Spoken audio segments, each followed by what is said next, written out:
A late show with me, Emily Foloruccio, on Teacher Talk Radio. In today's show, I will be joined by Adam Robbins, the author of Middle Leadership Mastery, and we'll be discussing all things leadership. Live from London, this is The Late Show with Emily Foloruccio on Teachers Talk Radio. Tune in live on the Podbean app or desktop player. Just head over to www.podbean.com/LSW/TT Radio or search Teachers Talk Radio. Follow the hashtag TT Radio. Hello, everyone, and I hope you had a first day back from school. I don't know if that made sense, but I hope you had a first good day back from, your half term. So as I said earlier on, in today's show, I'll be joined by Adam Robbins, and he has written a phenomenal book on middle leadership mastery. I feel like this is like the Bible for all middle leaders, whether you're curriculum or whether you are pastoral in terms of assessments, leading, well-being, assuring quality. And as always, please do share the show, interact with us via the chat, or feel free to call in at any time. And let's be authentically real this evening. I really want you to post your questions. I really want you to post your questions in the chat, but even better it would be if you call in. Okay, so if you do have any questions for Adam, please do put in the chat. This book has received so much praise. Tom Sherrington has said that it's a superb and impressively comprehensive guide. And for me personally, this is my first year teaching. I'm not teaching, sorry, I've been teaching for 6 years. This is my first year as a middle leader, and it's been really difficult, especially with tags. I think it might have been a bit easier if it was any other context or year.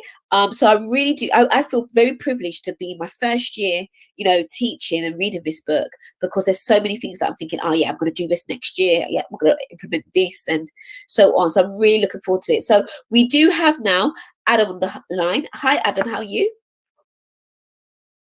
Hey, how you doing? I think you're on mute. Let me see if I can unmute. Yeah, can hear you now. Hi, Adam. How's that? Yeah. Yeah, Is that better? Yeah, perfect. Oh, you're back on mute. Sorry, don't know. Hang on. I think it's my phone probably being stupid. Here we go. Let's try that. Yeah, I can hear you now. Yeah, perfect. Thank you. So how was your first day back after the half term? It was a day of spreadsheets, if I'm being totally honest with you. Yeah, we were. Yeah, but we were successful. We've managed to get our grades together, and people worked really hard over the half term break to make sure they had all their tests marked and in, and we were able to do our thing, and spent a lot of time staring at grade descriptors and arguing over the definition of some understanding or a comprehensive answer, because it's just the joy, isn't it? Yeah, that is difficult. Especially because there's no concrete definition of what some entails, or So before we get back into your book, I just really want to say thank you for writing this book. I feel, as I said earlier on, I feel like this is going to be like the Bible, for all middle leaders. I got my friend just recently become a middle leader, a HOD. So I got this as a present, as a congratulations present, nice. Because it really is. It's really good. It's really practical. And I love the fact that you marry up cognitive science and the psychology of education and teaching alongside leadership. I know there's a lot of, talk, especially on Twitter, about how CPD and training needs to be very subject specific.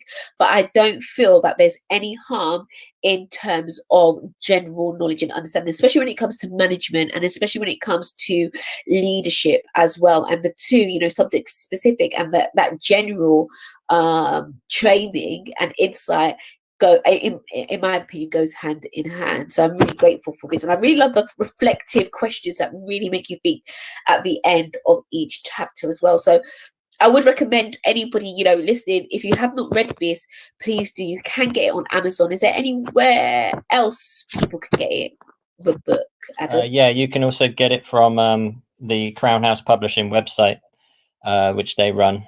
And they sometimes, if you follow them on Twitter, they will send out links reminding people of that fact. Thank you, Adam. So you heard it from him himself, Crown House Publishing website, as well as Amazon. So before we dive into, your knowledge of middle leadership, would you be able to just tell us, a bit about yourself, the man behind, the book? So how did you get into teaching? Certainly. What's your career journey been like? So I graduated university in probably 2002, I think, and I needed something to do for a year because my girlfriend at the time was going to law school. And at the time, there was a lot of stuff in the papers about how terrible education was and how much Tony Blair came to power, if you remember, on like education, oh, and a cool hairdo.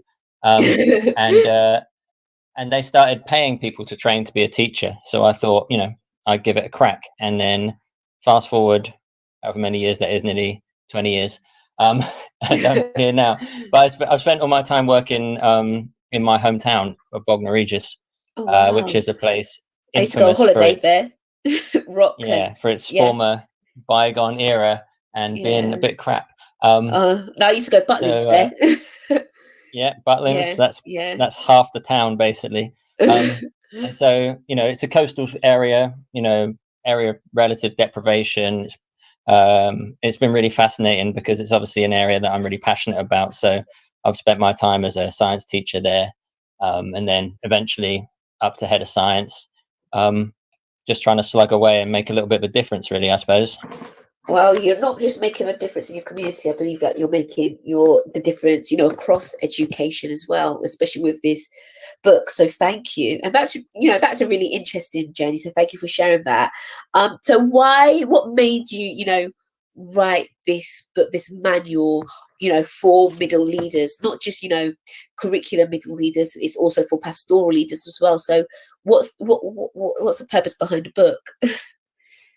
Well, it started off because I have a blog that I've written for 3-4 years now. And it started off as a blog post that was titled something like "The Fool's Gold of Leadership: Why No One Teaches You Stuff They Need to Know." Yeah. Because I'd been on a leadership course, and a nationally recognized one, and I'd spent the day talking about the vision and values of a school. Wow. And I just thought, I don't think that's particularly useful. I don't think that is something that's and I had a few new leaders coming into the roles, middle leaders coming into roles, teachers I've trained and have been in my department a while. And it just occurred to me there was so many stuff that I wanted to tell them that I'd picked up the hard way. Wow. And so it kind of started as what I was just going to be a rant. And then lockdown happened and it became just a longer thing. And someone suggested, a good friend of mine suggested, that maybe it was a book and maybe I should stop ranting about it and start actually doing something about it.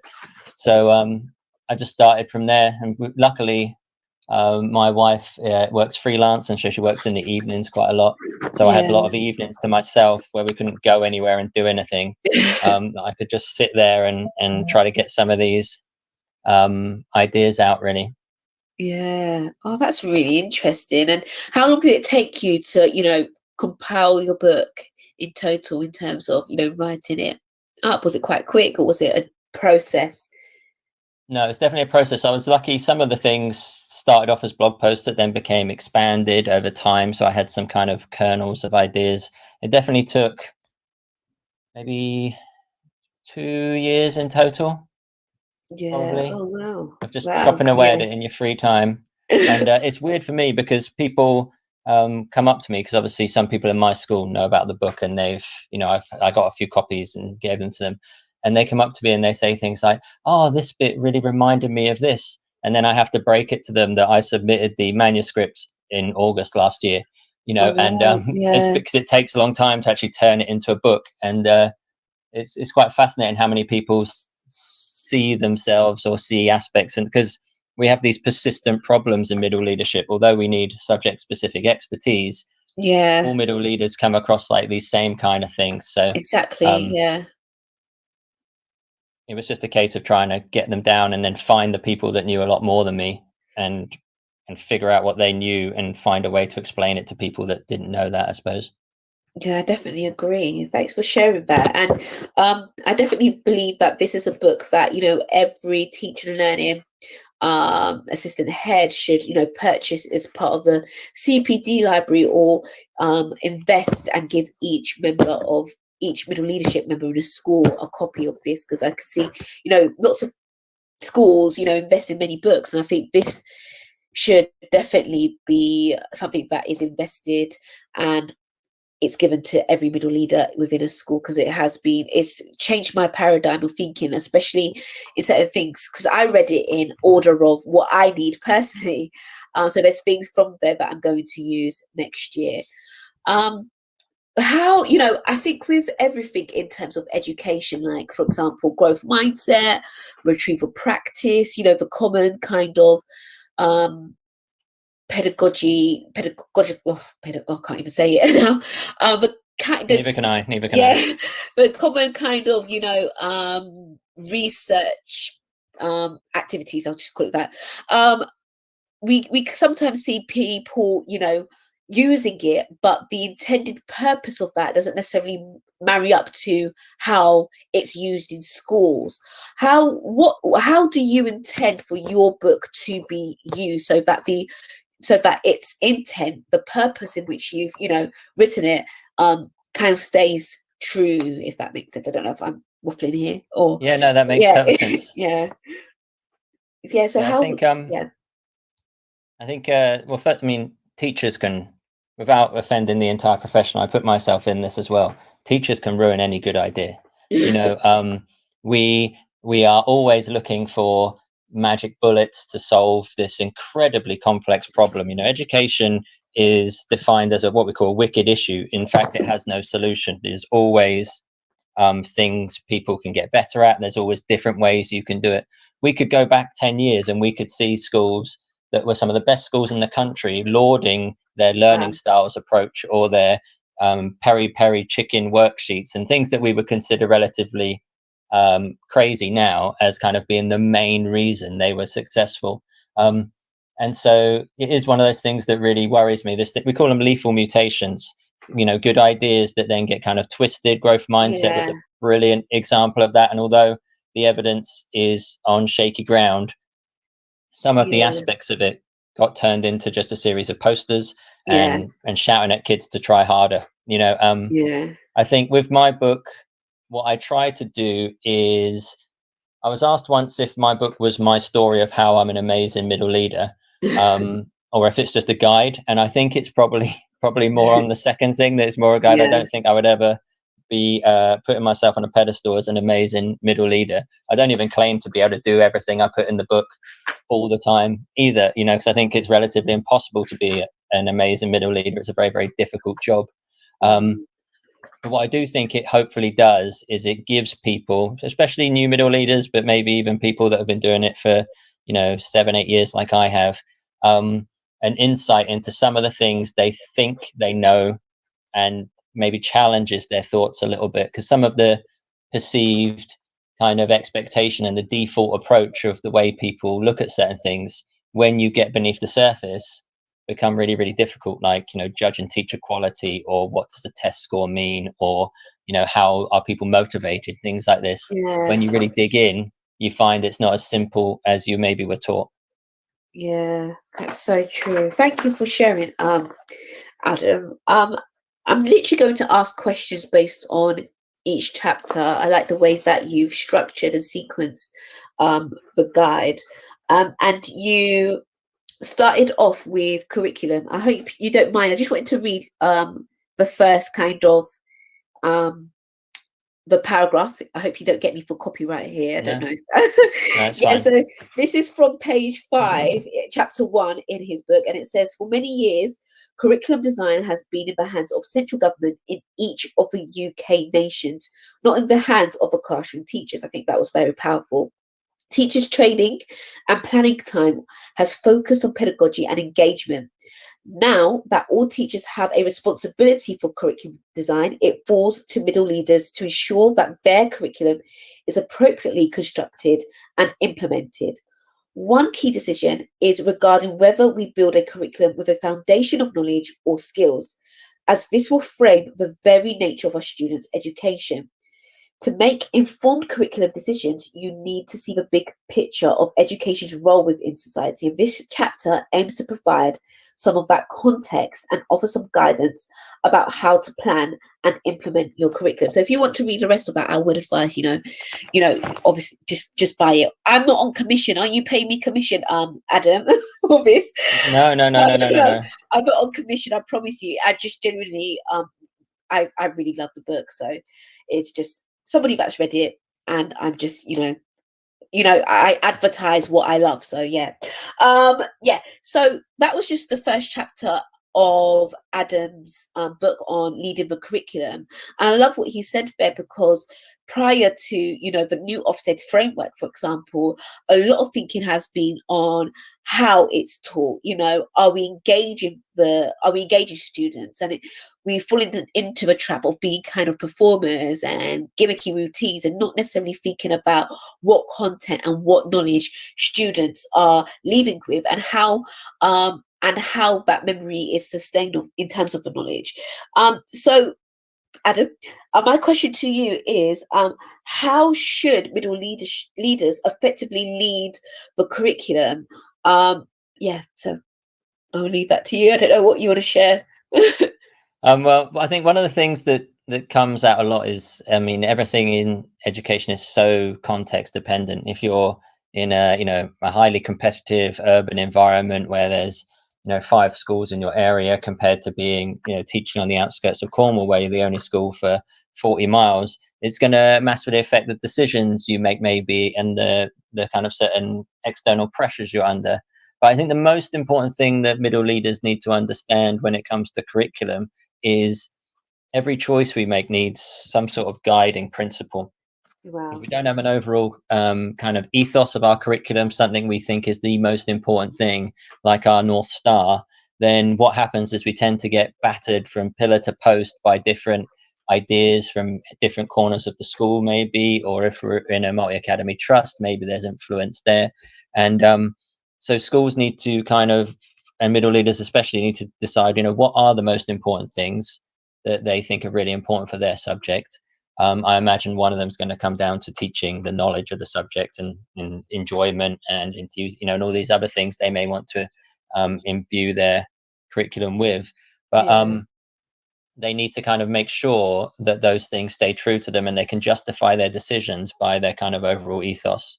Because I think that's where people get pulled in the wrong direction, when they start doing things to just try and please the person that's given them the next instruction, and you end up with something that is not greater than the sum of its parts. It becomes piecemeal, and they can't justify their decisions.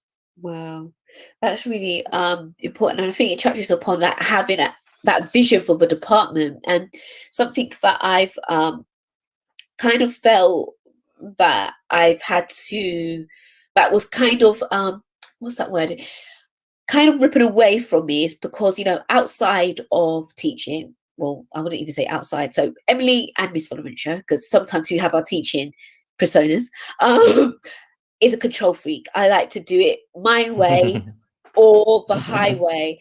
And I think for me, like, as I'm trying to rethink the vision of a curriculum, I'm thinking, I really want to do it my way. This is my vision, and whatever. But I know, in order for my staff to feel part of that vision, and my staff to have a buy-in in terms of the curriculum, they too also need to create and partake in terms of creating that vision. So how would you kind of advise a middle leader who is a control freak like me to kind of let go and work with others, if that makes sense? And I think that's a really common problem, because I think there are certain aspects of the quote unquote control freak persona that are really, really valuable for middle leadership. When it comes to regards to that level of precision, that level of consistency, the kind of accountability aspect of it, that is a really important and powerful part of middle leadership. But then it does have this kind of negative consequence of how do you allow other people to have ownership of certain things. And I think when it comes to the curriculum, I think what's really interesting is when you make decisions as a group, or at least have debate about ideas. Let's take, for example, I mean, Emily, what's your specialism? What is your department? History. So excellent example. We're talking about, the cultural implications of the Key Stage 3, history curriculum, and all the kind of radical ideas that have come on, people thinking about decolonizing and all these. There's really lots of ethical issues that are coming into curriculum decision making at Key Stage 3 at the moment. Well, I think those kind of things, it's important that people are involved in the process.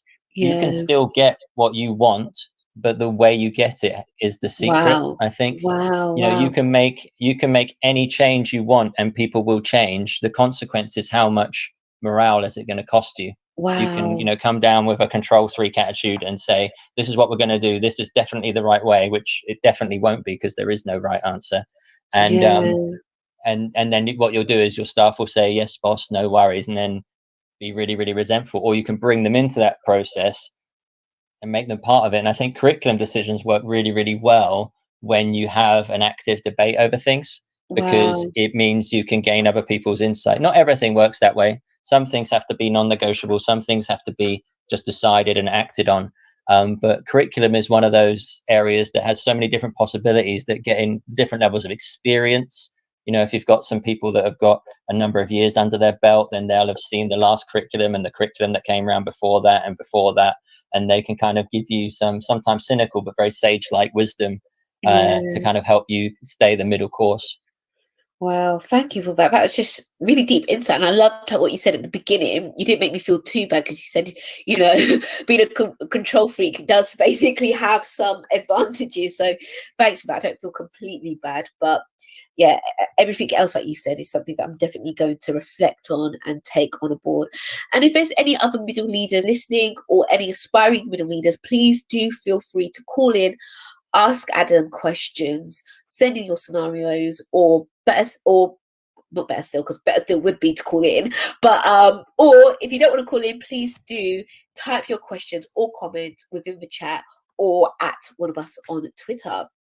Okay, so when I read your book, as I said before, the way I read it was what I needed now, what I can kind of see in terms of what I need as a middle leader and what my department needed to work on. So the first chapter I did start off with was chapter 3, leading assessment. And I think because my department's quite big, well, it's really big, like we're a 12 entry, form entry, I should say, school, and we're crossed over to 2 campuses.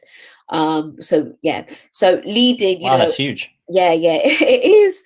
And prior to COVID, there was a bit of inconsistencies, I would definitely say, which is bound to happen. And one of the things that I really did want to work on was consistency, putting systems in place to ensure that assessments were being done, and were being done the same questions, if that makes sense, which I know is quite straightforward, but you'll be surprised.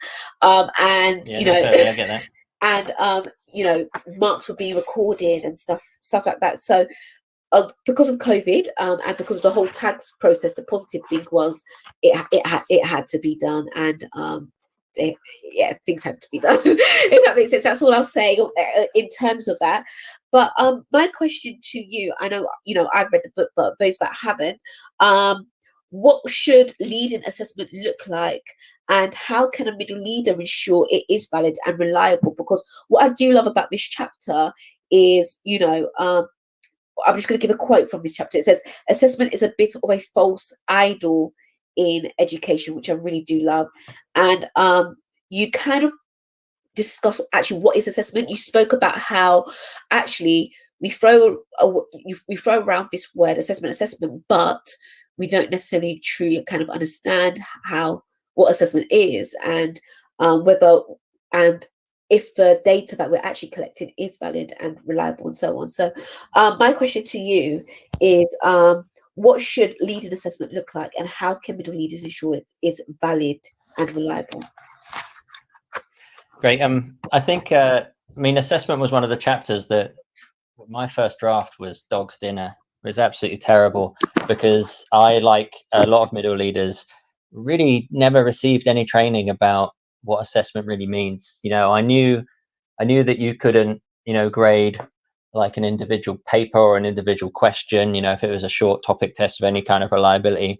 But I'm fortunate enough to know a few people that really know a lot about assessment. So I've got a friend called Deep Gatahora, and I've got a friend called Matthew Beniohai, and they're both assessment geniuses. And I was really lucky to be able to see them talk at Research Eds and pick their brains and get them to proofread stuff. And, you know, some of the comments were just basically, no, this is all wrong, go away and read this article or something from Cambridge. So I really kind of empathize with leaders that can look at their assessment system and kind of have some degree of confidence in it, because I think the more you know about assessment, the more you realize it's a very fuzzy thing.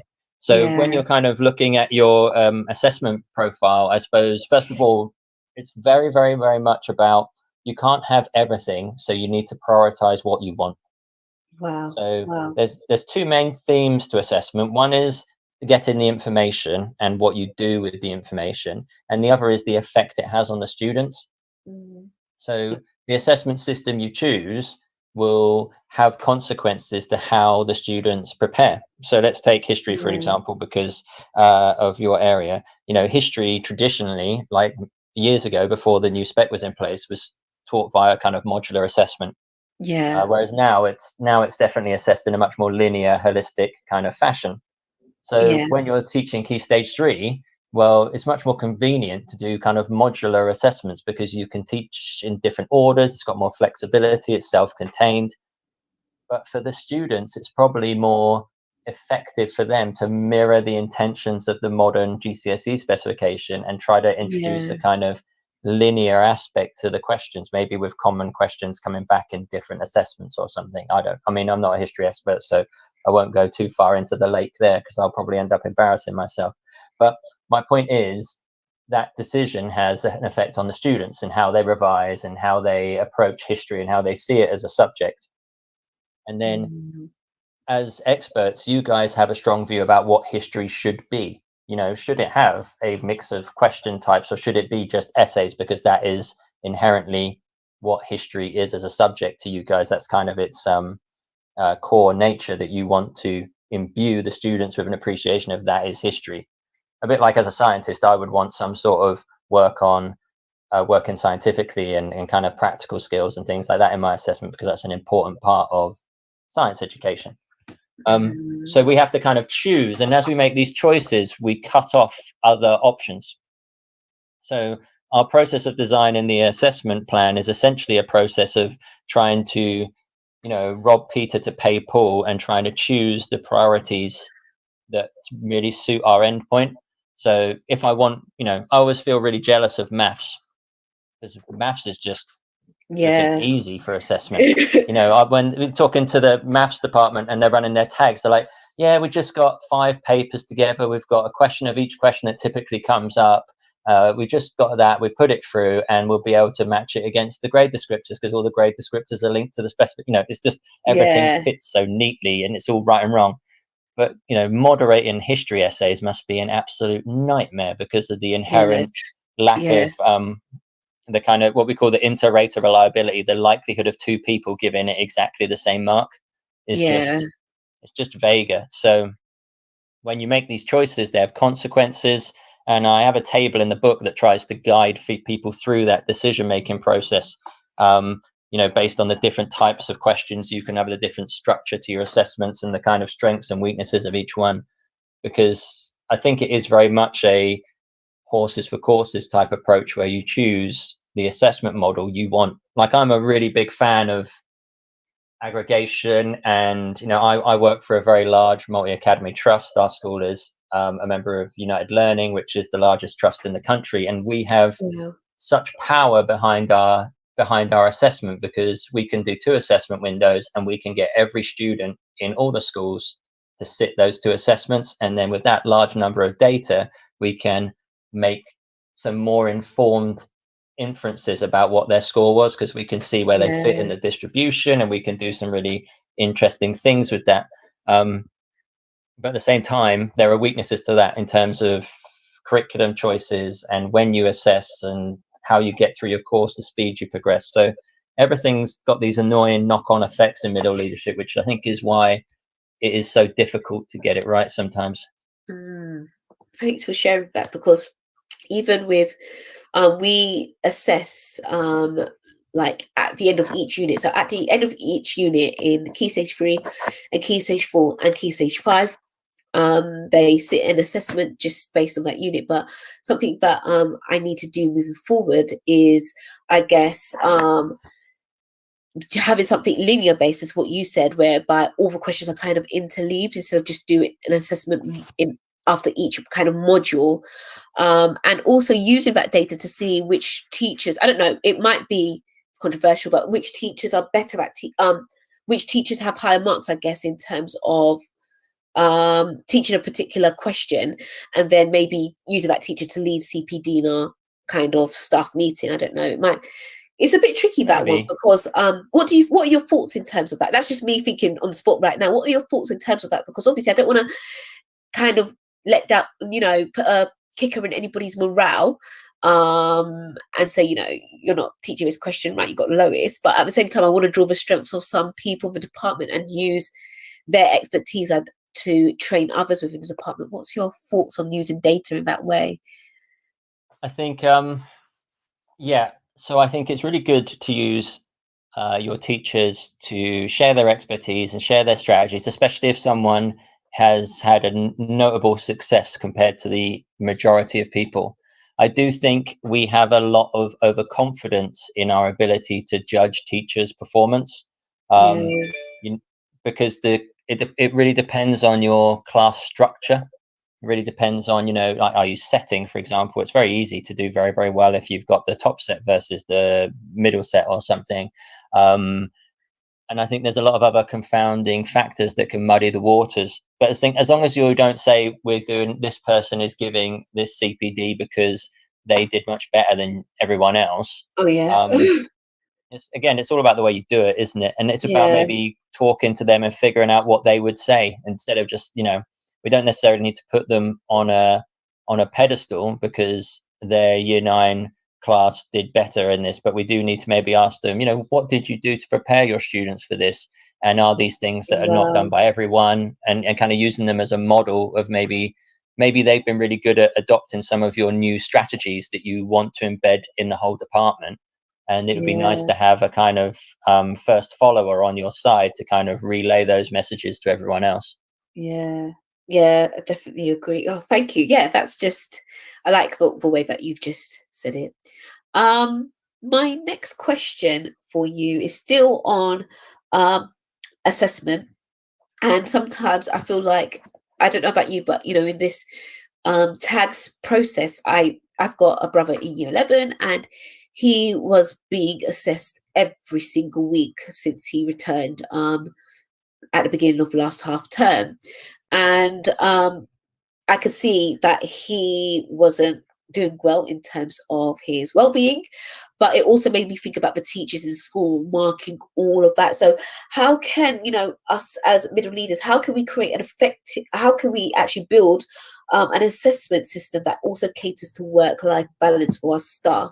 Before we do that, sorry, there's a question in the chat by Salty, and she asked, what is the name of the book, please? Apologies, I missed that. So it's called Middle Leadership Mastery by Adam Robbins, and you can buy that book on Amazon or on the Crown Publishing website. Crown House, I should say, publishing website. Yeah, that's right. So, hopefully I've answered your question, Salty, so thank you.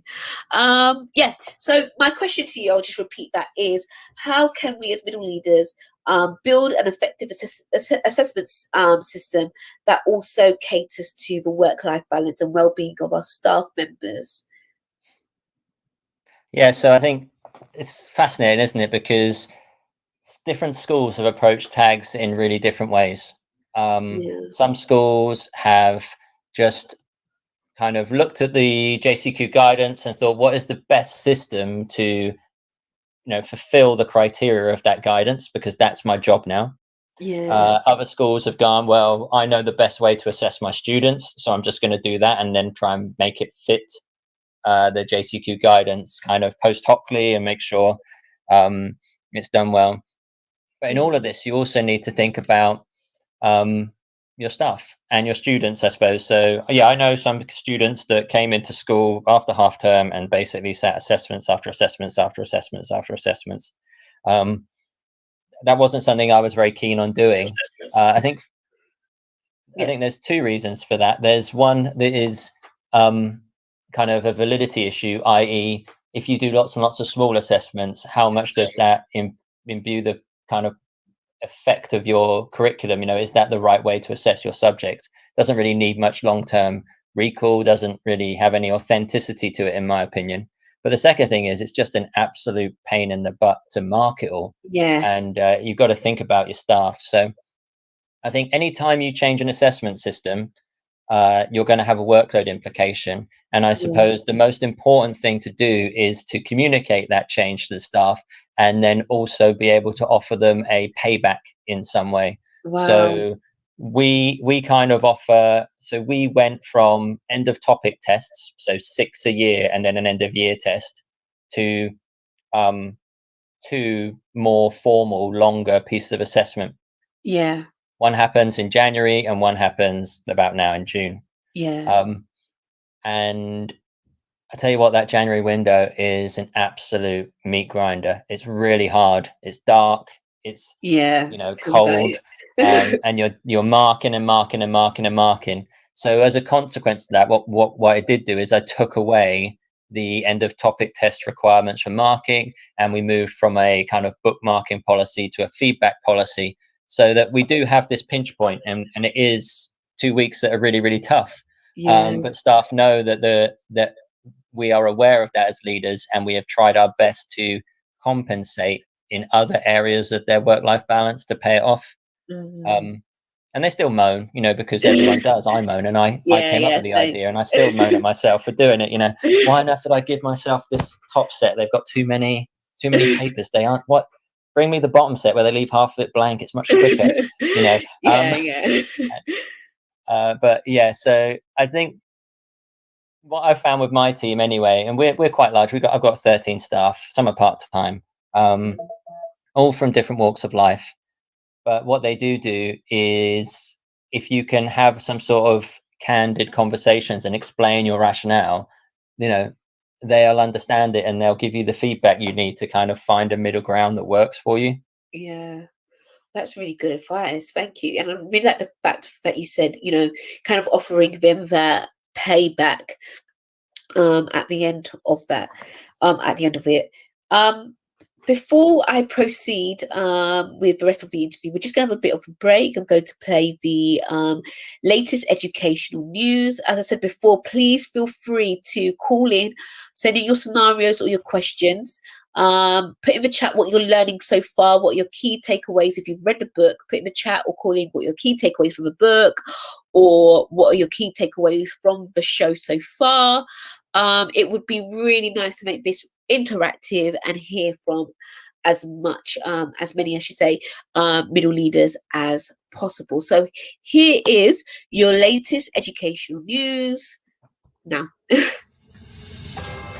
This is Teachers Talk Radio, and this is Teachers Talk Radio News with Megan Goods.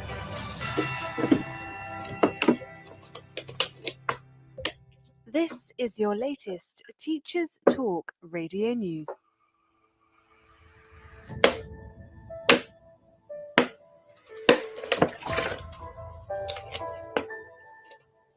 Recruitment levels for trainee teachers were missed for the 6th year running in the 2019-20 academic year. Following the last year, however, they are expected to increase, with the Welsh Government believing the pandemic has highlighted the importance of the profession.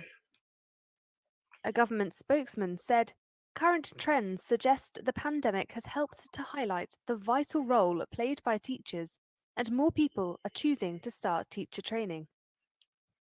Senior Policy Officer for the NEU, Mary van den Hovel, also said she believes lockdown has helped the image of the profession, but that it was too early to know the exact impact.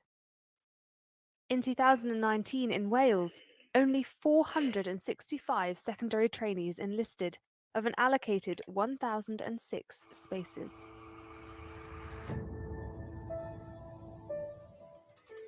The Labour Party has called the government's £1.4 billion catch-up plan inadequate. The Shadow Education Secretary, Kate Green, said she was shocked at how little the plan contained, describing it as a betrayal of our young people, and stated that Kevin Collins's resignation makes it clear that the government's education recovery plan is totally insufficient to help every child bounce back from the impacts of the pandemic. The Labour Party is seeking a U-turn on the policy, testing government backbenchers with an opposition day debate this Wednesday in the House of Commons.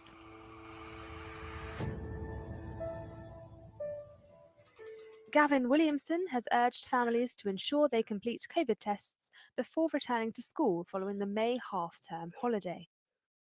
More than 50 million lateral flow tests have been taken by students across England since January. Williamson said he was hugely grateful to the families, students, and all those working in education for their role in making it happen. Despite the continued testing regimes, concern is still mounting in schools surrounding the Delta variant, which is thought to have a 40% higher transmission rates than other COVID variants. That was your daily education news briefing.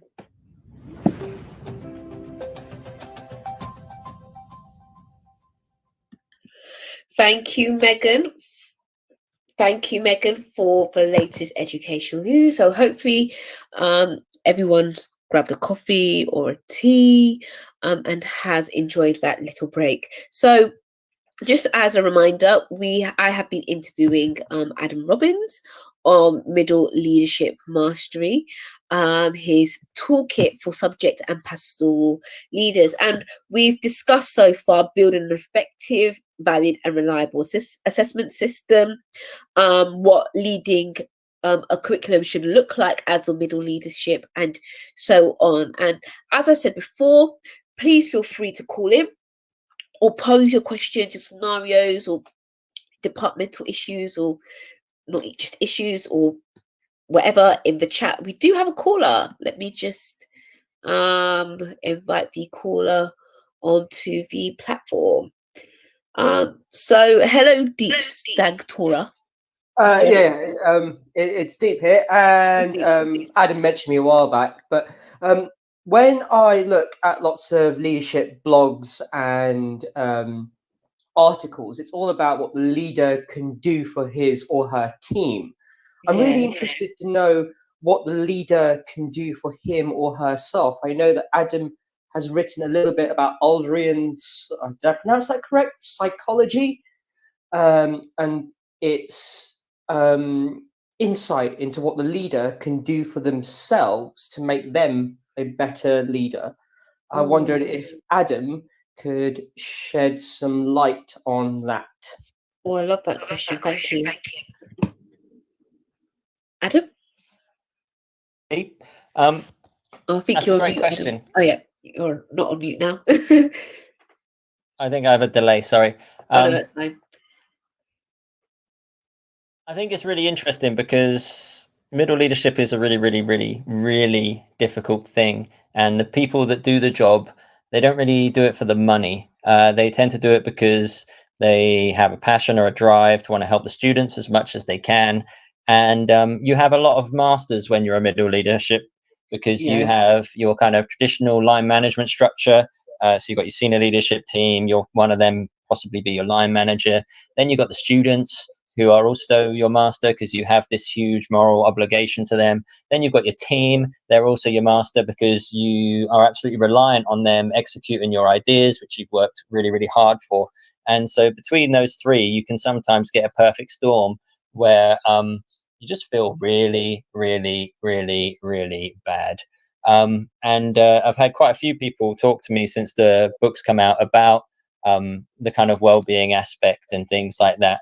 And actually owe the Adlerian psychology insights to my father, who's a therapist, a counsellor Wow, that's for really a school. interesting. Yeah, I grew up. He was in the Navy, and then he retrained and became a therapist and a counsellor. And he works with teenagers every day. Like, he's a permanent counsellor in a school, big secondary school. And so Adler's stuff is really interesting because it's kind of the insights of a lot of the kind of modern stoicism and things like that. It's very much about accepting the things you can't control and thinking about what your actual role is. And so for many years on my phone home screen, I've had the sentence, "Just do your job." And I have it there to kind of remind me, because I think the biggest mistake that middle leaders do is they get their job and their identity kind of attached to each other. Wow. And so, you know, they have a very, very difficulty stepping away from it, because how they perform as a head of department or a head of year or a key stage 3 lead is kind of a direct implication of how they are as a person. And so you get kind of caught up in, you know, you've got to do everything you can for the kids. You know, this is the year 11's only year, they're not going to get these grades again. And you get dragged into longer hours, and you get dragged into maybe anxiety and stress and things like this. And what Adler gives us is he gives us a number of tools. And one of the ones I'm a really big fan of is called the separation of tasks.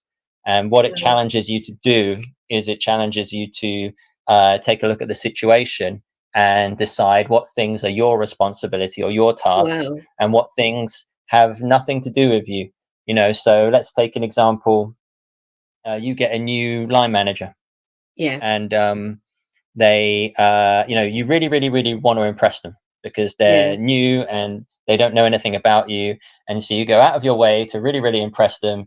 And they mention that they really like, you know, use of highlighters in lessons. So you create this strategy and you push it out there, and all your students are using highlighters effectively. That's not just for decoration, but let's just imagine a situation where that might be a useful learning strategy, you know, for literacy maybe, or something like that.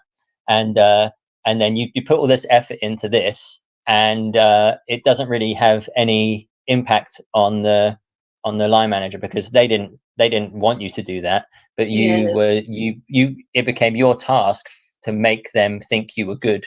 And that's not really your job. Your job is just to do your job as the best you can. And as a consequence of doing the best you can, I'm sure your line manager, who is a fully competent and rational person, because they got to their job somehow, you know, they must know what they're doing, will recognize the hard work you're doing and will understand why you're doing it and appreciate you for your own expertise. They don't particularly care about the highlighter thing. That's not what they want. They just want you to be effective. And I think it's a little bit of a contrived example maybe, but it's an incredibly powerful thing for me. If, you know, there was a few years ago where if it wasn't for reading about Adler and learning about that, I probably would be in the profession, but I probably wouldn't be a middle leader anymore. I probably would have, you know, probably would have hung up my spurs and just got back into the classroom and put my head down.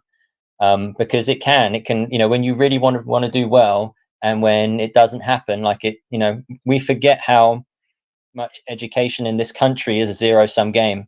There is no such thing as everyone doing well. For every school that does well, by definition, another school that's worked equally hard has to be a failure in the modern definition in terms of Progress 8, because that's how Progress 8 kind of works. You know, that's the system. There are only so many grade 4s, there are only so many grade 5s, and I'm not sure every education system is the same extent that we are. We're probably more at the extreme end of accountability, I would think, but there's an aspect of that in every kind of job when you're responsible for something like a child's education, which is so precious. You know, these pressures are going to be there no matter what. I really like what you just shared, because sometimes I take, you know, how the job personally, if I don't feel like I'm doing well, I get a bit depressed because obviously I take pride in my job. I love what I do. And if I feel like I'm not being effective, it really kind of cuts deep. So what you just shared in terms of separating the work from yourself really has really resonated within me. So thank you for sharing that. In terms of quality ensuring, resources, lessons, how can middle leaders create an effective quality assurance process? Because this is something, that I am working on, especially working in a big school, therefore it is a big history department in comparison to normal history departments out there. So how can we as middle leaders effectively quality assure resources and things within the department? Yeah, I think it's a real challenge, especially if you've got a large department, because we need quality assurance. That is something that is a big part of the job, and one of the main reasons it's a big part of the job is because you can't see every lesson. If we had heads of department that didn't teach at all, like if we looked at other industries, and I'm not saying this is something that should happen in education, but if you look at other industries, if you're a manager of a manufacturing plant or something, you're not on the line. That's your true. job is literally just to observe the other people working the whole time. In education, we don't have that. I mean, it's the same medicine. Obviously, doctors have to see patients as well as support each other and develop each other and things like that. But so you can't be everywhere at once. You can't see all the lessons. So you need to have some way of trying to measure the quality of the product you're producing. So, I mean, I think quality assurance needs to be separated from quality control. I would say that if you're looking at resources, you probably want quality control on that. So if you're creating a scheme of work and everyone else is going to rely on teacher X producing this scheme of work for year 7, let's say, then you're probably going to want quality control on that. You're going to want it to be exactly to the standard you need it to be, because everyone's going to be relying on that. That's kind of part of the nature of that process. But for teaching, it's all about, is it being effective? And unfortunately, that is really, really, really hard to determine. So during lockdown, Dylan William, the guru basically of education, did a great talk for Research Ed Home where he talked about teacher quality, and he talked about how easy it is to measure teachers, and quite a few other people. I think Professor Becky Allen's talked on it as well, and wrote a book on it called The Teacher Gap, I think it is. And what we find is that when you really try to look at what kind of a teacher is doing, it's really, really hard to see the learning take place. So what we do is we develop proxies. We develop things that we think we see when we see good teaching. And we end up back in that area of lethal mutations where people take an idea and then they think that is the reason it's successful. And so they start looking for that thing instead of actually looking for the reason behind it. So a good example is the old classic shape test from kind of 2010 to 2014 in the old Ofsted inspection framework. Remember that time when everyone was doing marking and then the kids were doing a bit more work and then you were remarking the bit they did to improve? That period of time. So that inspection framework probably put more people out of the profession than I can think of. I mean, in my department personally, I think that inspection framework and that idea of triple marking probably cost me 3 incredible teachers who just couldn't do that level of workload. And I think what they had difficulty with is the idea that it's not indicative of the students' outcomes. You could fulfill that criteria and from an external observer seem to be perfect, and the students could not learn anything or learn very little from that. So so we have quality assurance for that, where we try to judge the teacher as best we can and try to provide support essentially. So most obvious thing that people do is go into lessons as middle leaders, and I think it's really important that middle leaders get into as many lessons as possible and get into them not with a mindset of would I do exactly the same thing, but a mindset of are the decisions the person's making, are they effective decisions in that context? Because you may have variation in your department, and that can be a really, really, really useful thing. A highly experienced, highly successful department can all teach differently. and all be really, really successful. You know, if you went into the independent sector, I'm sure you would see that a lot, where you have, you know, very, very, very expert teachers with incredible students, you know, all working together on the same page. And you go see inexperienced teachers. Obviously, they probably want a bit more structure, and you expect more uniformity. You know, you talked about it in your department being so big about trying to reduce in department variation, because that obviously makes quality assurance a lot easier. If everyone's supposed to be doing the same kind of, you know, starter, do now, whatever you call it, at the beginning of the lesson, and you don't see it with teacher Y, then there's a big red flag there instantly, because this is something that everyone should be getting right. So when you're building your system, I think it's really clear that you are very transparent with your team, and kind of, you're not coming in with a tick list. You're not coming in with a preconceived expectation that everything should be done a certain way, because teachers need to feel the freedom to change their plans. I'm sure we've all been in lessons where we've started with the preconceived ideas that the students had a certain amount of prior knowledge, and we discover they have a massive gap, maybe from a previous year, or from you know, inset day, meaning they didn't get a lesson and it got lost in the shuffle or something. And then all of a sudden we want to drop our plans, and we just want to go off and deal with that right now. And if you have a system that prioritizes uniformity above everything, it makes it really easy to quality assure, but it makes it really, really hard for teachers to have the kind of confidence and safety to make those really important decisions and be responsive teachers. So you have to try and find that middle ground. So I like to get into a lot of lessons. I give people a copy of the 2 types of learning walk proformas that I use. One is designed for subject experts to look at certain things, and the other one is designed for senior leaders who maybe line management and have responsibility, but don't have the expertise necessarily to look at the science or the history or whatever it is, but can look at all the you know, routine based things, the nuts and bolts of teaching that make an effective climate and controlled pace and quality of explanation in terms of the instructions, you know, how to do a task and things like that.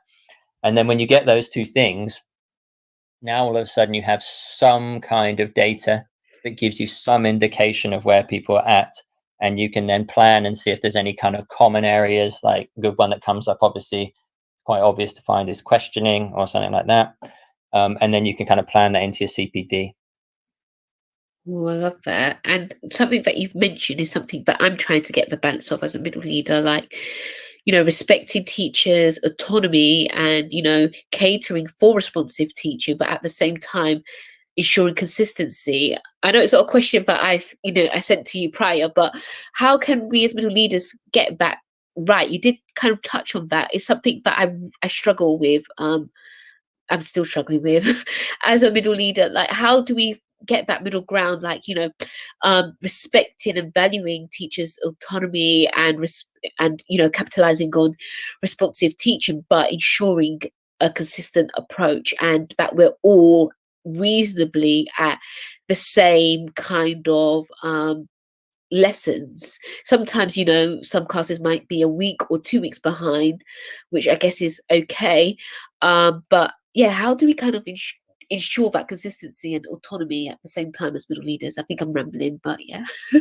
No, I get what you're saying. And I think rambling, that comes from the idea that it's an incredibly difficult thing to get your head round. And so what we try to do is we try to kind of put a kind of limit on it in terms of its context, so that we can try and get a straight answer. And unfortunately, I think it's probably the hardest thing to get right. And it's worth me mentioning that, you know, in my personal opinion, I think a certain degree of teacher autonomy is healthy. And I think it breeds a department that are more receptive to new ideas and more able to understand why things are being done, instead of just doing them because they're being told to. But there are a lot of people that are very successful middle leaders that disagree with me massively on this. There are a lot of people that are senior leaders that disagree with me, and they would choose the consistency over everything else. And they would say that that is more important, because every child needs to have a certain minimum expectation in class, because we're responsible for that. So there are some people that go full hog on everyone teaches the same lessons exactly the same time and exactly the same way. And they're, you know, one of the good things but frustrating things about education is you can find examples of great practice at either end of the spectrum, which is why Twitter is awash with people arguing about stuff all the time, because there's always someone you can go to that's got an amazing progress 8 that's doing it exactly the way you want them to. So I think what we have to do as leaders is know our team. You know, are we starting off with a team of wily veterans, or are we starting off with a team that's, you know, very fresh-faced and keen? What do they need? I know I've got quite a few people in my team that when I tighten things up and increase the clarity, they love it because it means they understand exactly what they have to do. And because I've already built that buy-in with my team over the last couple of years, they trust my decisions and they're willing to accept them, you know. So that's one of the things that we got a lot from lockdown is, you know, and especially shout out to all the people at Oak Academy, you know, and being able to provide those resources for people to use remotely. And that was fantastic because it solved a lot of kind of variation of different ways people would have done remote learning otherwise. I agree. So it's really one of those awkward decisions, Emily, and I don't really have a straight answer for you, but my personal opinion is you want to look at principles over practices. So instead of saying it has to look exactly like this, what we can say is it has to achieve these aims. Wow, and then we can discuss, you know, you can discuss how are we going to achieve these aims, and you can say, well, I've done this for everyone, so here's a starting point. If you do it differently to me, that's fine, but it has to be better than me. Wow. So, you know, there's you know, talk of like retrieval practice as an example. Retrieval practice is something that, you know, people have written whole books on retrieval practice, I've noticed. And when you look through them, there are all these different kinds of strategies. Now, personally, my personal opinion is most of them are not as effective as just having 6 questions that are kind of relatively randomly chosen and kind of interleaved in and pre-planned so that, you know, you're asking over the course of the course the appropriate amount of retrieval. I don't really need it in a clock. I don't really need it on a board with different colors where they get different points for things like that. I think all those things are distracting. But if I had a teacher who was really good and had used them really effectively, would I say to them, stop doing it? Well, no, probably not, because it's really working. And if they have put the time in to create it and it's effective for their students, then, you know, all I'm really doing is taking away their autonomy. And we know that teacher autonomy is something that some teachers are really, really, really keen on and find that a really big thing for their kind of well-being and their job satisfaction. So we want to try and allow that where we can. I love that. Thank you, Adam. Deepsen, oh, sorry if I feel really bad when I pronounce names wrong, but Deepsen Gora said that's like Commander's intent, right? Do you want to answer that question? As always, Deep knows more than me about most things, so I would hedge towards yes, but I would have to look it up if I'm being honest with you. He said just Deep. That's what he's put in the chat. Just call him Deep. Yeah. Oh, okay. Thank you. So my next question is about, you know, building our team. So when I say week, I'm putting it in, you know, quotation marks, because week, as we know, is a relative term in different contexts. So how should we develop, you know, weak, quote unquote, teachers as middle leaders? Yeah, so developing teachers is probably the most important thing you can do as a middle leader, because you're probably the only person that has, 1, the expertise, and 2, the contact with someone to kind of physically go through that process of helping them change. And one of the things that really hacked me off with the kind of lockdown is we were just at a point in my department where we were going to kind of roll out a really big kind of instructional coaching model that is people have heard quite a lot about that process now, and maybe people mention quite a lot about deliberate practice. I'd read the book Get Better Faster by Paul Bambrick-Santoyo after being recommended it by Adam Boxer, and it's just an amazing book because it's very, very, very observable. It's all talking about simple things, and it's kind of improving piecemeal, bit at a time. And so I think when you kind of take those ideas on board, the first thing you need to understand as a middle leader is if you're going to develop your teachers, it's going to take time. Wow. It's Yeah, not a you're 6 right. week thing. You can't turn someone around. There's a lot of research into habits formation and things like this. What you'll do is, let's say if you get a teacher and you're not happy with something they do. Yeah. So one of the approaches that used to happen a lot before I became a head of department in my school was, what would happen is they'd find a teacher who, when they saw them in a lesson, they weren't happy with something that was going on. And they'd go to them and they'd say, okay, we've got 6 weeks to improve and we're going to support you to improve. So what we're going to do is we're going to put in place these targets, let's say 4 targets of things you want to do. And we're going to give you an afternoon meeting after school with one of our advanced skills teachers. It was that long ago. It was ASTs back in the old days. Yeah. And so what you've done to that teacher is you've basically said, you're rubbish. You're rubbish in these 4 areas. You've got to get better at all these 4 areas in the next 6 weeks. And also we're going to take away one of your afternoons after school when you could be marking or doing something and force you to have this meeting with this person who doesn't teach your subject.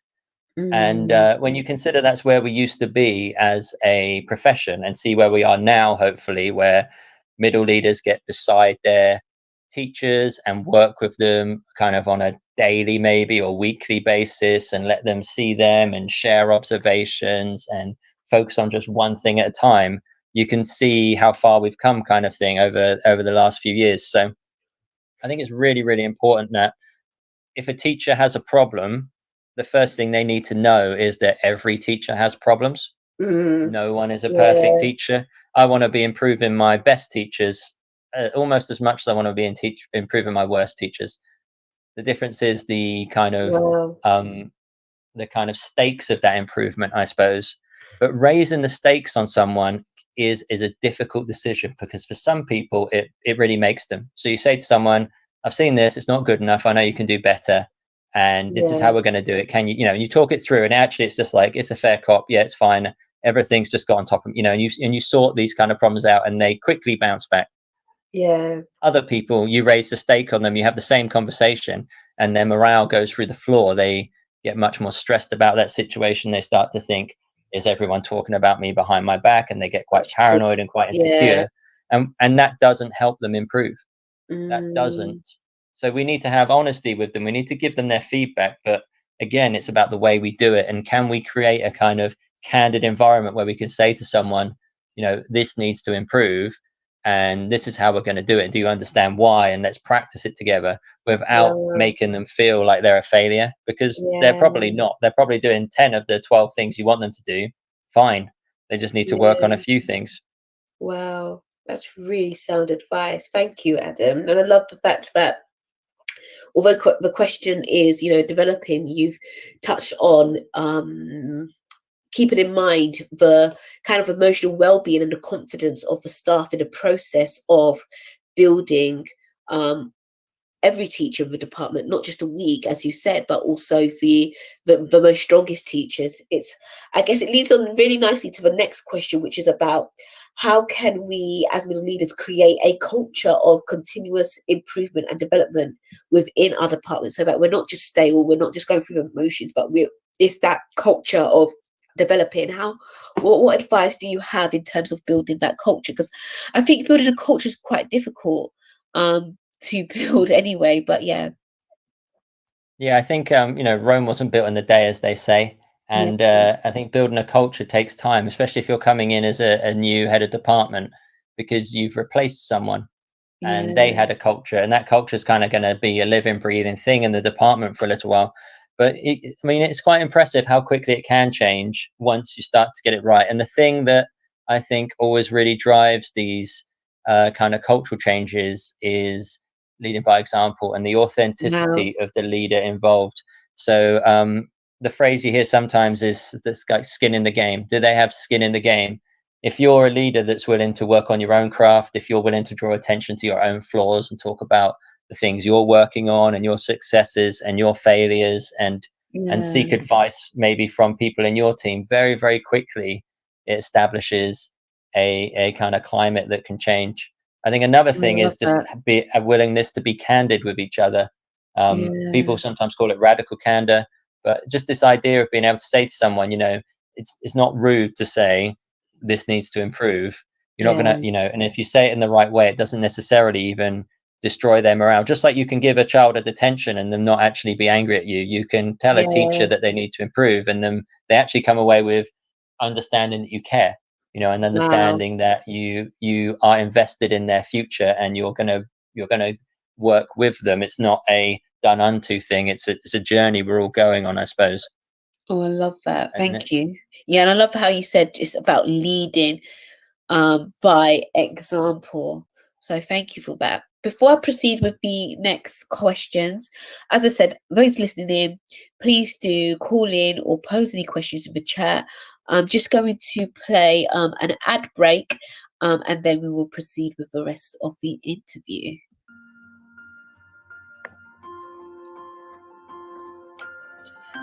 Introducing Amanda Davey. Amanda is one of the first specialist teacher assessors for dyscalculia in the UK and offers dyscalculia tutoring and bespoke training for schools. With 26 years of teaching and tutoring experience in the UK, Amanda offers specialist online tuition focused on building confidence and developing skills. Amanda also offers online and face-to-face training on dyscalculia for educators, informing practitioners as to how to identify children that may have dyscalculia and how to support them in class. Find out more about Amanda and what she can offer you at www.amanda-davey-dyscalculia.co.uk. So, welcome back. We have been interviewing and speaking about middle leadership mastery by Adam Robbins, which I'm really enjoying. I think his book is fantastic CPD for any middle leader, whether you're curriculum or pastoral leader. So I would recommend that you buy it on Amazon or Crown House Publishing if you don't have it already. So, so far, we've been talking about leading curriculum, assessment, well-being, quality assurance, and developing others within our departments. So my next question, Adam, is how can we manage change effectively? This is a question that's very important to me because obviously as a new HOD, that's already a change. So when you, and with new HODs, I guess a new vision is put in place, or maybe it's new curriculum ideas, or maybe just simply new systems, new way of doing things. So how can we manage change effectively so it really lands in the way that we want it to land, and we get that buy-in from all members of staff? I think change management is probably one of the things that's written in every leadership book ever made, isn't it? I think there's lots of different strategies that people have in terms of, communicate the vision and things like this. I think the most important thing to recognize is that, change is scary. Change is uncertainty. Change can be, significantly emotional sometimes for people. Hopefully, when it comes to changing middle leader, those things aren't that big an issue. One of the guys I really like with the idea of change is Jonathan Haidt's idea of the elephant and the rider. And I write about that in the book because I think it's a really, really powerful metaphor for us kind of understanding the way people are when it comes to change. So the elephant kind of represents our instinctive kind of moral purpose and our values based on all our experiences, kind of like an emotional schema, I suppose, essentially, that's built up through all our life. And then the rider is the person that sits on top of the elephant as like the conscious mind that justifies decisions. And the problem the rider has is the rider has very clear, rational ideas about what it wants, but he's sitting on top of an elephant, and an elephant will do what it wants no matter what. So what we spend our time doing as a rider is deciding, are we going to admit that we're feeling something that we don't want? Or are we going to kind of rationalize our decision and justify our decision? And I think what we need to do when we're leading change is we need to make sure that we talk to both of them. Yeah. So, we use this thing called the commander's intent, like Deep told me, which is this idea of explaining why change has to happen. But then we Yeah. also show people what the change is going to look like, or we talk to them Wow. about what the change is going to feel like. And Wow. therefore we can kind of, politicians do this really, really well, or at least good politicians do this really, really well. They're few and far between at the moment, maybe. But Yeah. when they give speeches, they kind of sell people on a vision of the kind of change that is going to occur and how it's going to be a positive thing, and they talk about it at an emotional level. And I think middle leaders need to do a similar thing. They need to talk about it from a perspective of how it's going to help the teachers, Yeah. and also how it's going to help the students, because the one thing that most teachers have is a willingness to help the students, and if it's a decision that's Yeah. going to improve the students' lives, then you're much more likely to get them On board. on board. Yeah, definitely Because, agree. and to a certain degree, you can pick your battles. So some things just need to happen, and need to get done quickly, and you're probably going to have to take a hit on them, and not everyone will come on board, and some people might not come on board for a while. But other things you can afford to kind of drip feed them in and get a couple of people on side and talking about those ideas kind of early, warm them up to the ideas, bring them into the process, and then that allows them to kind of be your emissaries or be your followers initially, and kind of give you that seal of approval for the change, so that when you introduce it to everyone else, they're there to kind of show everyone that the change is not a big change, it's not a dangerous change, it's not going to ruin anything, it's there to kind of help everyone, it's just going to be a little bit different. I love that. I really do love that. It's almost like, I don't want to sound patronizing, but it's almost like how you would kind of lead a classroom, maybe, or just a group of Yeah, I think so. yeah, a group of young children. Because I think as human beings, what we do love is we love structure. We love to know what comes next, how that's going to look like. We love that sense of security, as you mentioned. So it's kind of catering to those needs, I guess, in terms of a process of change. I'm kind of hearing from what you said, which is really Yeah, I think it yeah. can be that way. Thank you. My next question is about managing up. There's a lot of this phrase, I see it a lot on Twitter as well, and you talk about it in your book. So what is managing up for those that don't know, and how can this be done well? So managing up is a kind of management buzz phrase that goes around on the recruitment websites. And what it essentially is saying that is, most people know they have to manage down. So the people that are there, part of their teams, they're responsible for them. But what managing up looks at is the idea of what can you do as a person to create a positive relationship with the person that is managing you. So what can you do to make them make their jobs a bit easier to manage you? It gets sometimes given a disingenuous twist, and people think of it as, what am I doing to manipulate my boss? And that's not really how I've intended it to be used. I don't think many people do, but it's more about what you can do as kind of understanding your role within that person's job, because for you, they are your line manager, and you just have one. But they may line manage 3 departments. Then they're also responsible for curriculum, or they're also responsible for teaching and learning across the whole school. And they also have 15 break duties and 20 lunch duties. And they're also doing 5 detentions, every month, and all these kind of things. So what you can do to put yourself in a situation where your meetings are more effective, or where they are informed enough to make your case, because middle leaders aren't in the room when decisions are made.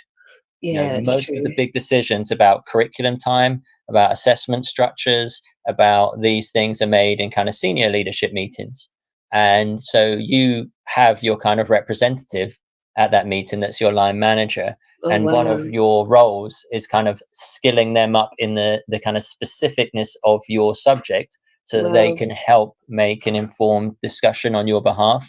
Otherwise, you'll end up in a situation where they'll come to you and you'll be like, well, that won't work. The classic thing is people go, it won't work for maths. Yeah, because every kind of whole school meeting that's ever said, like, oh, we're going to go to a literacy half an hour in every, and then the maths department's hands shoot up in the air and go, it won't work for maths. And they're probably right. But what I mean is, like, those kind of things can be avoided if the line manager for maths has a really good understanding of Yeah. the nature of that subject, even if they're not as math specialist, even if they're coming from a music background, or they're coming from a PE background or something like that. So that's part of the managing up, is kind of understanding and upskilling them with the information they need to help the senior leadership team make an informed decision without having to kind of ping pong every idea back to middle leaders to check there's no thing they haven't thought about. I think the other aspect of it is kind of understanding that your senior leader is a very, very, very successful person. They've had to be to get to where they are. And people always stay with the horse they rode in on. So kind of understanding a little bit about where they come from and what makes them tick gives you a good understanding of the kind of things that they're going to have a kind of propensity to be in favor of, the kind of way they're going to want their meetings to run, and therefore you can turn up to the meeting with things prepared. You can, make sure you've accounted for things like they may be one of those people that really likes to be involved in the minutiae. So they may be a quote unquote control freak. And so when you're coming to them and talking about an idea, if you don't have most of the details figured out already to be discussed, then you're going to get stuck at stage one talking about the tiny details there, and you'll run out of time before you can get to stage 5 or 6. Other people are very much kind of more, kind of charismatic leaders. I think they would probably describe themselves that, and they're much more about broad strokes and things like this. And so with them, you're probably going to want to allow them to be at the beginning forming the idea, and then you're going to have to go away, put the details and the meat on the bones, and then kind of bring it back to them for a sign off. So managing up is all about kind of knowing them well enough that you can make your meetings efficient and effective, and kind of understand where their strengths and weaknesses lie, so that you can use them to effectively line manage you. I really love that. Thank you. You've given me so much ideas, especially in terms of line managers representing us within, kind of SLT meetings and so on when we're not there. My next question is, how can we get the most out of departmental meetings?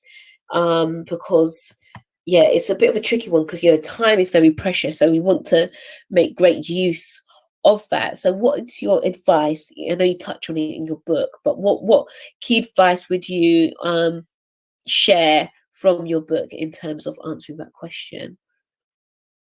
So I think meetings are I think every meeting is either a good meeting or a bad meeting. There are no middle ground in meetings. So if you're going to have a meeting, you need to make sure it's a good meeting, because if you don't make it a good meeting, then everyone will think it's a waste of their time, because teachers are generally time poor people. Because there's always that job you can do. There's always that photocopy you can stand behind as it jams, and all these kind of exciting things that we do day to day. So I think one of the most important things is actually deciding, do you need to have a meeting?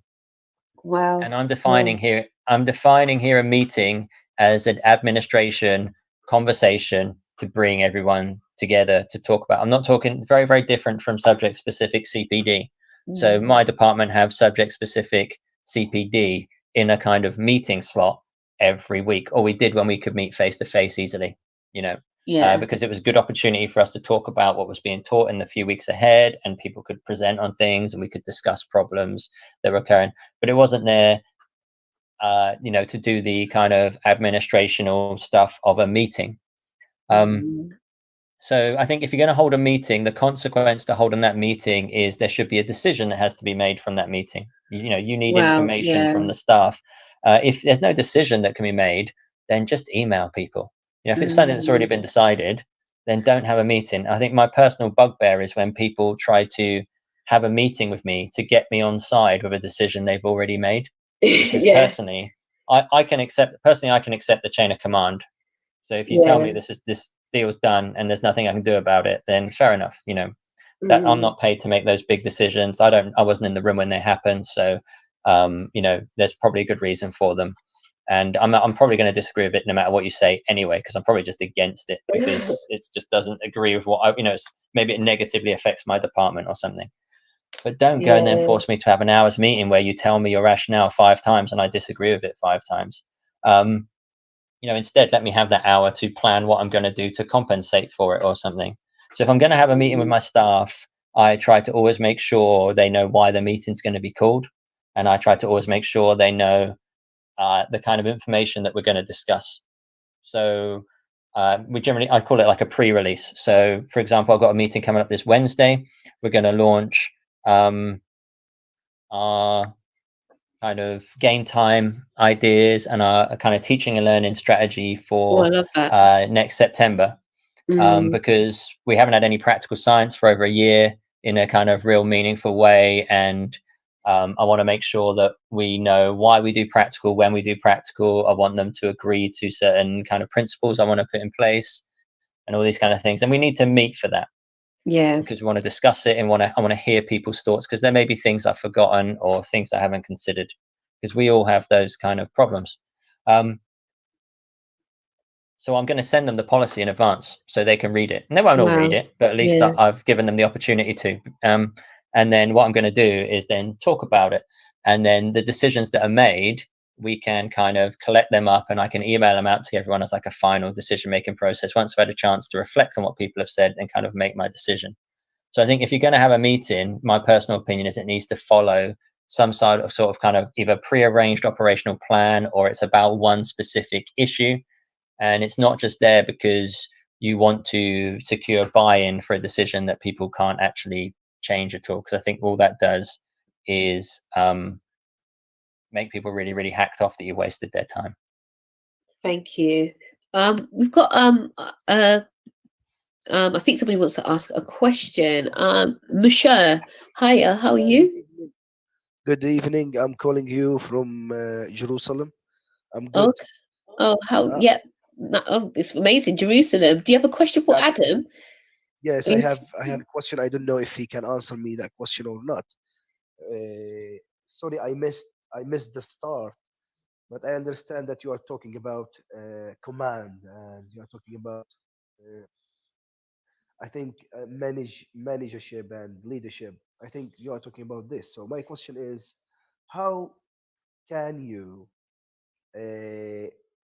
deal with a centralized manager, the one who like centralization? I mean, he would like to take all decisions. He would like to deal with everything by himself, not giving any of his employee the opportunity to take a decision.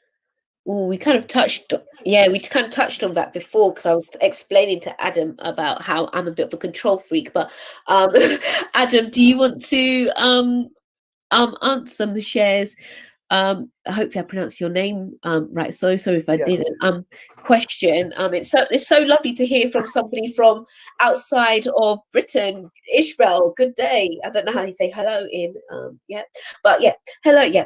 So Adam, would you like to answer Musha's question, please? I think it's a real problem. If you've got someone that's determined to, if they have the power, if they are the senior person and they want to be in control of everything, then there's actually very, very little you can do about that. One of the things that strikes me is the old English saying, it's better to ask forgiveness than permission. So, let's say it's a teaching and learning idea that you want to try, and you've gone to them and they're, no, we're not doing it that way because we always do it this way. Let's say it's, I want to use blue background instead of green background or something, just as a kind of silly example. Then what you can do is just start using green background and see if it's better. And if it is better, going to them with something that gives them a chance to have an instant win and kind of letting them be the person that delivers it to everyone else is actually a really, really effective way of getting them on side. Because often we find people that lack trust in their teammates often lack trust because they don't think they're going to be very, very successful, or they think that their ideas will not necessarily be as effective as their own. So if we can just provide them with the idea and kind of give them a kind of formula that they can then apply themselves, then what they've done is all of a sudden it's a really good idea from them. You don't necessarily get the credit, but at least you get the change you want, which is probably more important in the long run. Oh, I love that, Adam. Thank you. Tom's asked you to share what do you do over there, Michelle? You a teacher, or what profession do you work in? I'm not teacher. Actually, I'm a wholesaler. I wholesale clothing. Oh, okay. So it Teacher, seems but like these tips, Adam, are, you know, filtering into other professions. That is so cool. Yeah, we love your question, Michelle. Yeah, so it looks like, Adam, this, you know, this book on leadership isn't just about education, although it touches largely on education, but it's the principle of leadership as well that can filter into other professions. Yeah, sounds like it. I'm over the moon. Thank you. Do you have any other Thank you questions, Michelle, or is that it? thank you for your answer, Mad No worries. Snubber. Oh, it's But, yeah. Yeah, sorry I would about like that. to listen. I would like to listen to your idea, teacher Stel. What's your name, Stalker? Stalkra. What do you think about my question? How we can deal with these people who would like to control everything, who would like to be always, taking decision, not allowing anyone to take a decision, and he want to control even the small things, which is, I Yeah. think, he is not creating leaders, he is creating followers.